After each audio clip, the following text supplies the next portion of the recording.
Hey, it's Miss Taylor, and today I'm out in Yellowstone again on the 7-mile Hole Trail. And so as I'm walking through and as I'm thinking more about my experiences and I'm writing my experiences down, both in poetry form and prose, I'm thinking more about how I can connect myself with nature offline. I think that a lot of times, and I know that I hate to say it, and your parents are probably going to say it too, but you gotta put that phone down. Because it really is that damn phone. I promise you that.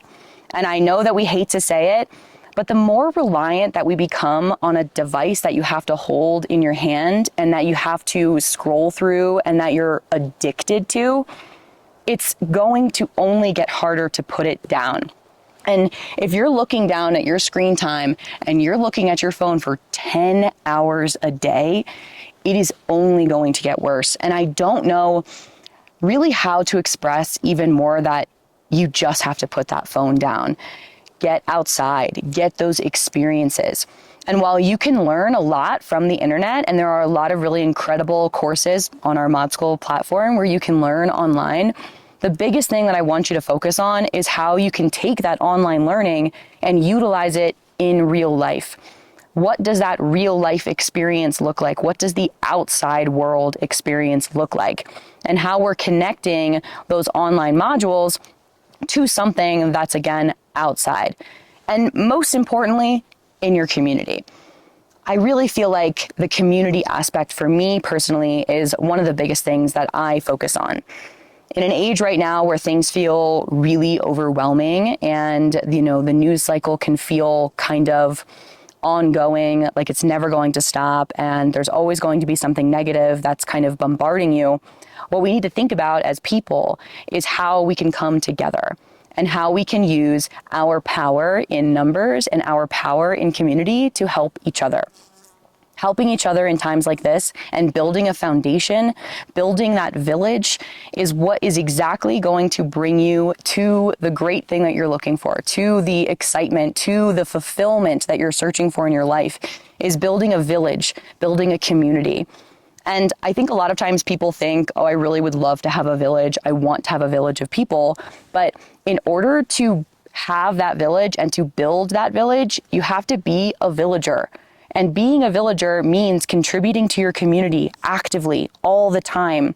It doesn't mean sitting back and asking for help and waiting for somebody to help you.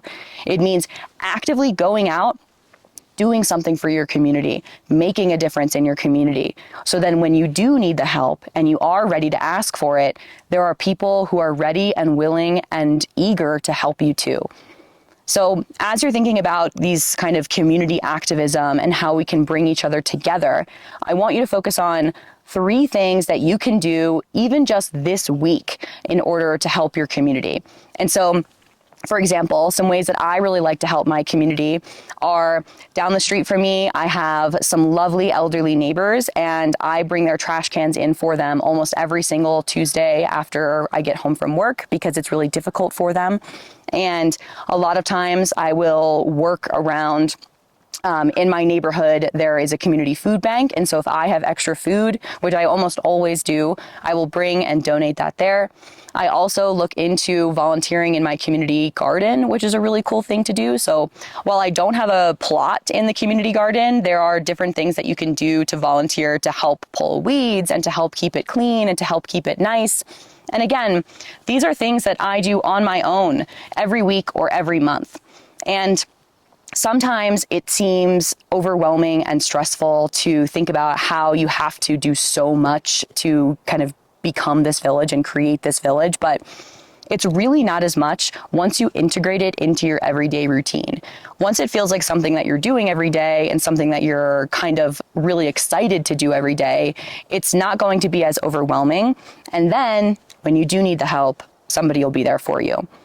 So the biggest lesson I want you to take from this is that if you want to have a village, you have to be a villager, and how we can create community by bringing ourselves and each other together. Thanks so much for watching. And again, check out Mod School's courses for more online learning in the offline world.